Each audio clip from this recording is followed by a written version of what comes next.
Graça e paz a todos em nome do Senhor Jesus. Vamos finalizar um pequeno estudo feito sobre a desobediência contra Deus, a ira de Deus contra a humanidade e que o que lemos até agora não teve intervenção ainda de força espiritual nenhuma que não seja da parte de Deus e que, infelizmente, o sistema religioso está e sempre omitirá as verdades ocultas, ou por ganância, ou por falta de conhecimento, ou por falta de revelação, ou porque são vasos de honra. Porque Deus, ele é o oleiro e ele faz o vaso tanto de honra como desonra. E o reino de Deus, o sistema não acredita, mas para os que são espirituais, o reino de Deus foi estabelecido. Para os espirituais e aos que não são escravos de opiniões de homens, conseguem entender que o reino de Deus já foi estabelecido. Se conseguimos ter compaixão, amor, senso de dignidade, certeza da salvação e etc., só conseguem ter estes sentimentos porque o próprio Deus se move em nosso espírito. E assim tem a convicção de que a Nova Jerusalém espiritual já foi estabelecida e Deus mesmo fala em nosso espírito. Por isto, que quem vive na graça não aceita obras da lei, dízimos, sacrifícios, purificação, que é o batismo, Páscoa, que é a tal da Santa Ceia, apresentar criança, que era coisa da lei, subir monte, oração de Hipócrates. Gente, essas orações de Hipócrates, olha como meu joelho doía. Eu ficava meia hora, 40 minutos de joelho e eu falava, meu pai, mas será que tem que ser esse sacrifício mesmo para o senhor ouvir? Porque a dor no meu joelho era tanta que eu falava, meu pai, eu não consigo nem me concentrar na oração dos Hipócrates. Vigílias de madrugada, as pessoas passam a noite toda. E as bênçãos, as maiores bênçãos na vida dos homens da antiguidade foram quando eles estavam dormindo, em sonhos Deus falava. Olha que cegueira espiritual. Oração de hipócrita. Católicos rezam, evangélicos oram, cristãos fazem confissões. O verdadeiro cristão, ele fala com o Pai, ele conversa, ele dialoga. Ele troca ideia, porque o próprio Deus se move dentro dele, se move no seu espírito. Então, para que você gritar? Para que você ficar nos balabachúrias da vida? Se ele está te ouvindo ali, ó, ele está no seu intelecto, ele está na sua mente, ele está no seu proceder, no seu agir. Por isso que você saiu fora disso, torna-se oração de hipócrita, como Jesus falou. Quando quiser falar com o Pai, entra no seu quarto. Isso era na lei que Jesus falava, dos tempos da sua carne. Você entra no seu quarto. Então, naquela época, Jesus ia falar, imagine agora, então, depois que o templo foi, a Nova Jerusalém foi estabelecida. Entendeu? Então, vamos à leitura, vamos ler Apocalipse do 21, vamos ler até o 6. Quem é espiritual vai entender. Agora, o carnal ainda vai achar que isso ainda virá no século 20. Se você ler Apocalipse capítulo 1 e Apocalipse capítulo 22, você vai ver que foi tudo em breve, cedo venho, tudo em breve. E o breve do sistema religioso e das pessoas incautas mesmo, né? Nós já estamos no século 21 e esse em breve nunca aconteceu. Mas, na verdade, o livro de Apocalipse ele foi escrito para os acontecimentos do juízo de Deus, do dia do Senhor, que foi, de novo, metade de 66 ao ano 70. Então vamos lá. João, em espírito, disse assim: vi novo céu e nova terra, pois o primeiro céu e a primeira terra passaram, e o mar já não existe. Discernem, sejam espirituais. Paulo, João, Aqui ele falava em figuras de linguagem ou metáforas, porque ele estava preso na ilha de Patmos.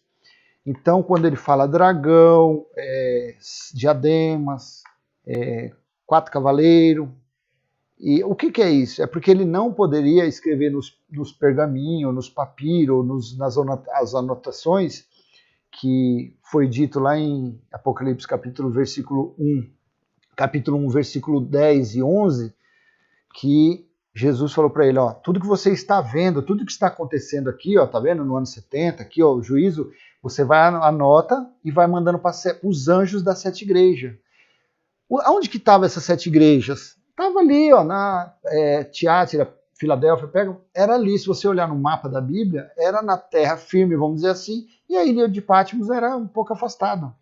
Ali não tem Brasil, não tem Estados Unidos, não tem nada. Então era para aquilo ali, foi para aquela época, os escritos de Apocalipse. Então era para avisar os anjos das igrejas, para eles não virem para Jerusalém, porque o dia do Senhor estava acontecendo. O bicho estava pegando, o chicote estava estralando, então não era para vir. Era para isso, era para avisar eles ali. Tá? Então, quando ele fala assim, ó, tá vendo? O mar já não existe. Porque isso aqui era uma figura de linguagem, porque ele estava falando em espírito, espiritual, ele não estava falando carnalmente. Então ele falou, vi novo céu e nova terra, porque como aqui nós já estamos no 21, só tem mais o 22 do capítulo, provavelmente isso aqui já foi no finalzinho do ano 70, já foi, Jerusalém já tinha incendiado, estava já as ruínas e já estava se cumprindo tudo. O reino já estava sendo, olha lá, tá vendo? Eu vi novo céu e nova terra, pois o primeiro céu e a primeira terra passaram e o mar já não existe. Versículo 2. Vi também a cidade santa, a nova Jerusalém, que descia do céu, da parte de Deus, ataviada como noiva, adornada para o seu esposo. Se você ler sobre o jejum, que o sistema... Jesus nunca mandou ninguém fazer jejum. Aí vai falar assim, não, mas Mateus 17, 21, essa casta. Não, aquilo ali nos originais do Códice Sinaíticos ou no Códice Vaticanos não existe esse versículo, é noverse. Aí os manuscritos de 1800 e pouco, 1900 e pouco, que acharam aí que inseriram esse versículo. Ou então que diz lá em Marcos 9, 29, esta casta de demônios só sai com oração. Pronto, ponto, ali acabou. Aí colocaram e jejum. E jejum. Então, em Lucas, capítulo 5, fala sobre o jejum, que ele fala sobre o noivo. Como pode jejuar os convidados enquanto o noivo está presente? Ali era tratado como noivo. Quando a igreja dele, quando o reino dele foi estabelecido, ele se tornou esposo, não mais noivo da igreja. E quem é a igreja? Um só, na sã doutrina, é um membro do corpo de Cristo. 2 ou mais se torna a igreja. E quem é o esposo dessa igreja? Cristo. Vi também a cidade santa, a nova Jerusalém, que descia do céu, da parte de Deus, ataviada como noiva adornada para o seu esposo. Então ouvi grande voz vinda do trono, dizendo, eis o tabernáculo de Deus com os anjos, com as almas penadas, com os espíritos. Então ouvi grande voz vinda do trono, dizendo, eis o tabernáculo de Deus com os homens. Tem outro aqui que fala seres humanos. Deus habitará com eles. João estava falando pelo Espírito. Eles serão povos de Deus e Deus mesmo estará com eles. Lembra quando nós lemos Hebreus lá, lá para trás? Hebreus capítulo 8, do versículo 7 ao 13? Que Deus mesmo estabeleceria uma nova aliança? E ele falaria na mente das pessoas? Um irmão não conseguiria ensinar outro? Aqui. Onde foi cumprido? Simples, Apocalipse 21, 3.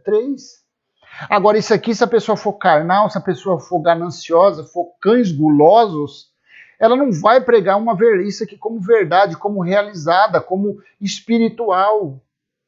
Porque para ela ser espiritual nesse versículo, ela tem que aceitar que o reino foi estabelecido no ano 70, quando houve a queda de Jerusalém, quando houve a queda do templo terreno, templo terrestre, e foi estabelecida a nova Jerusalém e Deus mesmo habita.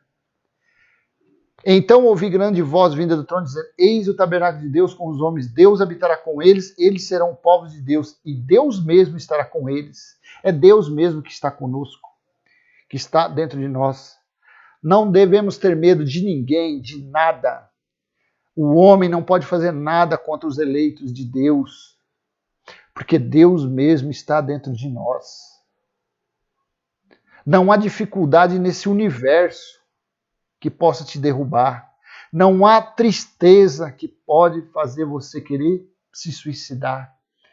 Não há nada, nem ninguém que pode nos causar dano algum, pois o próprio Deus reina dentro de nós, faz morada em nosso espírito. Nada pode nos destruir. Nada. Nós só glorificaremos a Ele quando tombarmos no dia estabelecido por Ele.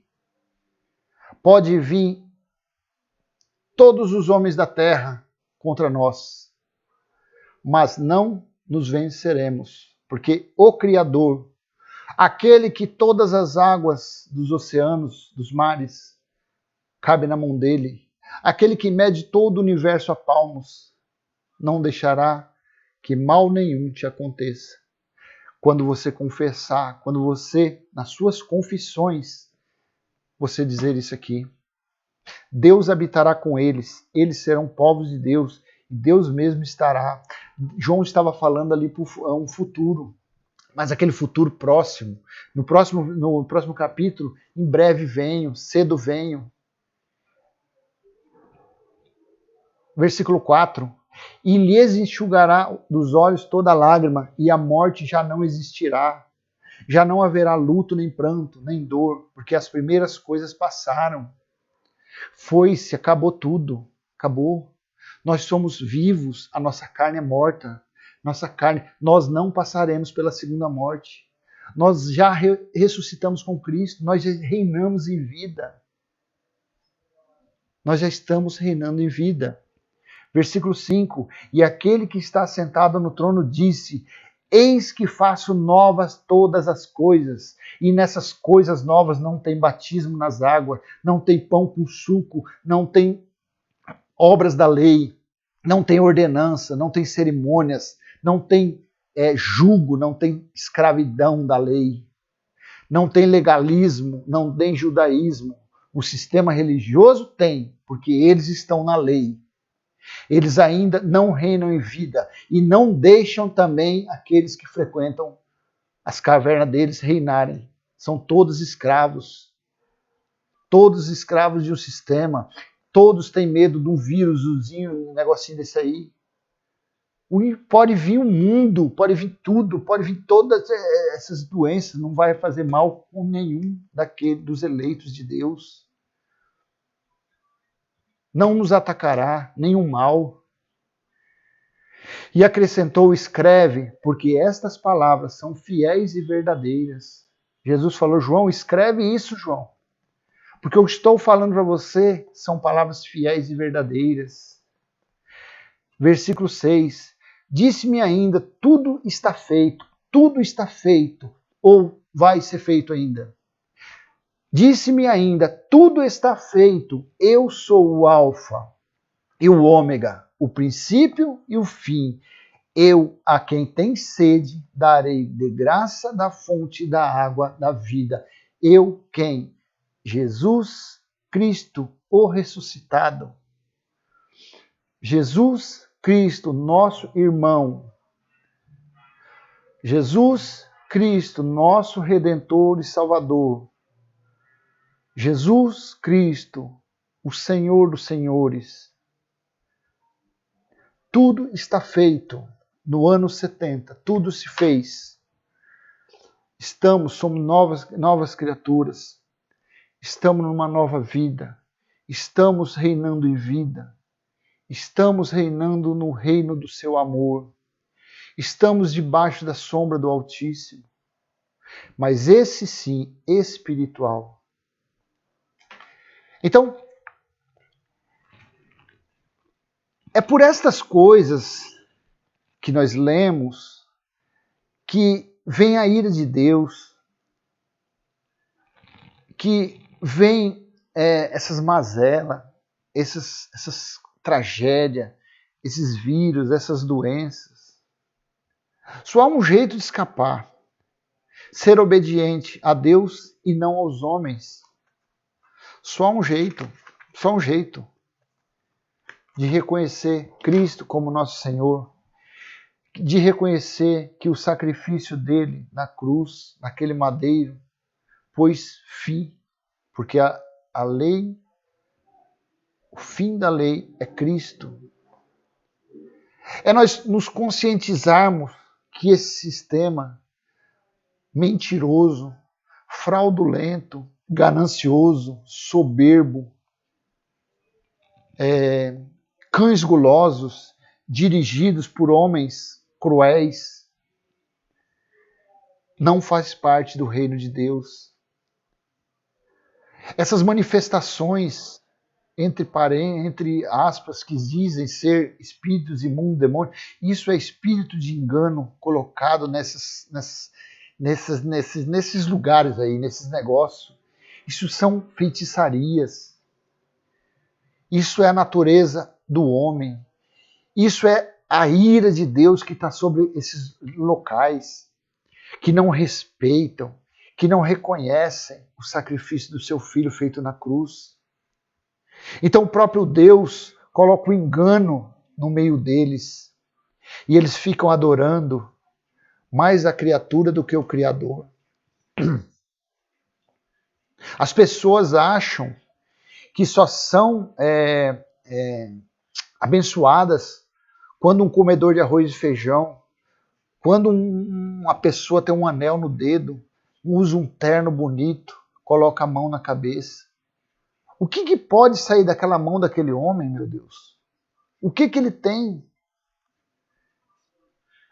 Será que o Deus, o verdadeiro, o Deus Espírito, aquele que está reinando, aquele que faz morada dentro do nosso espírito, aquele que nos convence dos nossos erros, será que ele não é suficiente para abençoar a pessoa, para curar a pessoa, para tirar o filho dela das drogas, para tirar o marido dos braços da amante?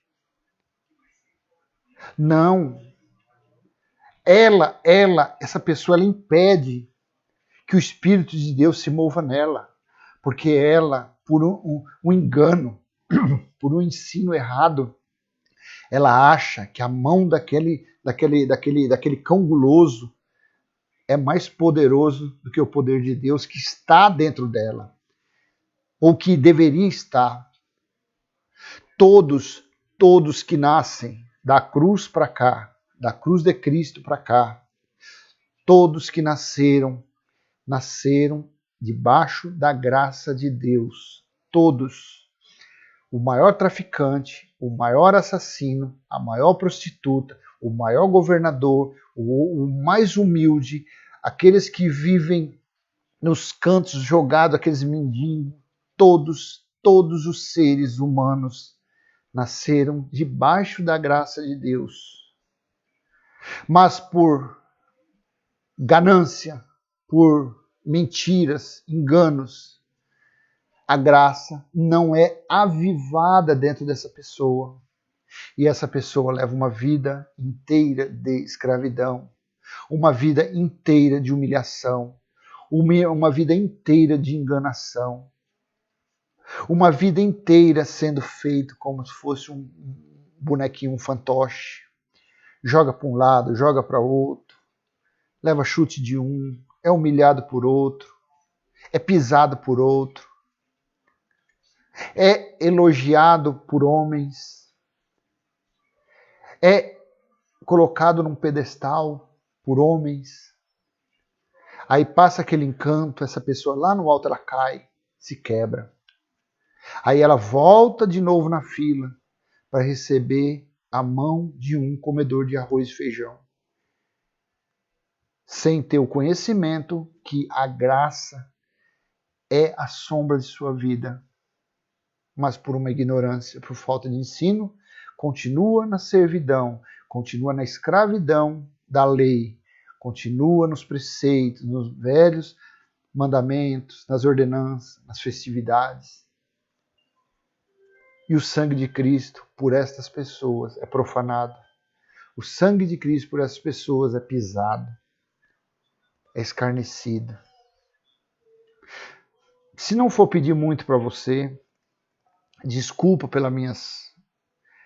meu português não perfeito, desculpa pelas palavras chulas, chucras, mas só peço uma coisa: se tocou na sua mente, no seu coração, no intelecto, passe adiante. Não que eu queira curtida, não que eu queira monetização desses vídeos, jamais. Isso não está na minha mente. Só passe para frente. Se você vê alguma pessoa que está sofrendo, que ela não sabe o que está acontecendo, o que esses vírus é um monte de demoninho, é um monte de espíritozinho, é um monte de chuzinho, de pombagirinha, Não é nada disso, é desobediência. Às vezes ainda dá tempo, se ela ouvir esses vídeos, ela assistir, ainda dá tempo dela reconhecer, dela acordar assim, ó, como um passe de mágica, um estralo, e falar, eu olhar para si e falar, nossa, eu estou debaixo da sombra do Altíssimo espiritual. Eu estou debaixo da graça de Cristo, da graça. Eu sou salvo, eu sou batizado pelo sangue de Jesus naquela cruz. Eu já sou salvo, meus pecados foram perdoados. A dívida que era contra mim foi cravada naquela cruz. Nenhum homem pode apontar o dedo para mim. Ninguém pode me acusar de nada. Ah, mas você ontem fez isso, fez aquilo. Se você quiser me afrontar com isso, então você vai ter que subir lá naquela cruz, arrancar o escrito que Jesus cravou e me acusar. Fala isso para as pessoas. Se alguém quiser te acusar, manda subir, fala, sobe lá na cruz. Sobe lá e arranca o escrito de dívida. Ah, mas você foi isso, você foi aquilo, você fez isso, você fez aquilo. Todo escrito, toda a minha dívida foi cravada. Se você quer me acusar, fecha sua boca, sobe lá. Na hora que você tiver com aquele papel que foi cravado, aí você vem e me afronta. Caso contrário, ó, zipe na boca, vai se humilhar. Não faça o papel de acusador. Graça e paz, que espero que esses simples estudos, essas simples leituras de alguns versículos, abriu um pouco a sua mente, tirou você da escravidão, que pelo menos tenha injetado em você um interesse de examinar as Escrituras, de aprender mais sobre a sã doutrina de Cristo, sobre as revelações que foi deixada para nós gentios, que se encontram entre Romanos e Hebreus. São 14 epístolas. 13 de Paulo, e acreditamos que a 14ª, Hebreus, foi por ele escrito também. Então, graça e paz. Pega esses dias agora que vai estar de quarentena, começa a refletir, começa a ler a palavra de Deus, começa a entender, já que os calabouços, as cavernas estão fechadas, você está livre, pelo menos um pouco de tempo. Nesse tempinho que você está livre deles, se aprofunde. Tira aí 1, 2 horinhas por dia, debruce nas epístolas de Paulo, que você vai entender. Passa esse vídeo para alguém aí que estiver meio perdido aí, tá bom? Graça e paz. E fique sabendo que não é secretário, não é adjunto, não é seu staff, o próprio Criador do céu, da terra, de tudo, está se movendo nesse momento dentro do seu espírito. Se você tem amor pelo seu próximo, é Ele que está colocando. Se você tem compaixão pelas pessoas, é Ele que está colocando. Às vezes a ira vem, mas logo passa, porque a natureza adâmica se faz presente em nossa carne. Mas o que está dentro de nós, o nosso espírito, esse está pronto. Este, para Deus, é Ele. Deus olha para esse que está dentro. Essa casca aqui, para Deus não interessa nada. Amém, amados? Graça e paz a todos, em nome do Senhor Jesus. Até o próximo estudo.